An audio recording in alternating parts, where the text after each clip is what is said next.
शेजारच्या हिंगोली जिल्ह्यात गारांचा पाऊस कोसळल्यानं वाशिम जिल्ह्यातील शेतकऱ्यांमध्ये भीतीचे वातावरण निर्माण झाले आहे।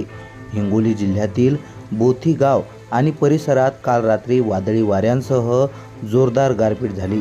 विशेष म्हणजे हे ठिकाण वाशिमपासून अवघ्या 40 ते 45 किलोमीटर अंतरावर असल्यानं या घटनेचा थेट परिणाम वाशिम जिल्ह्यातील शेतकऱ्यांच्या मानसिकतेवर झाला आहे। गेल्या काही दिवसांपासून सोशल मीडियावर 16 मार्चपासून हवामान बदलाचा अंदाज वर्तवण्यात येत होता। हा अंदाज खरा ठरत असल्याचं चित्र समोर येत आहे।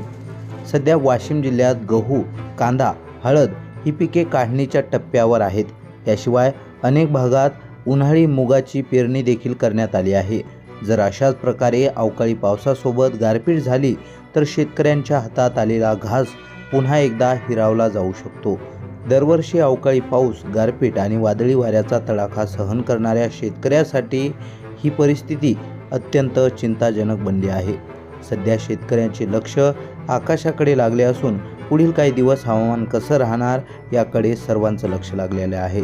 अशाच महत्त्वाच्या नवीन अपडेट्ससाठी दैनिक लोकतंत्रच्या सोशल मीडिया अकाउंटला फॉलो करा, तसेच यूट्यूब चॅनलला सबस्क्राईब करायला विसरू नका। पाहत रहा दैनिक लोकतंत्र।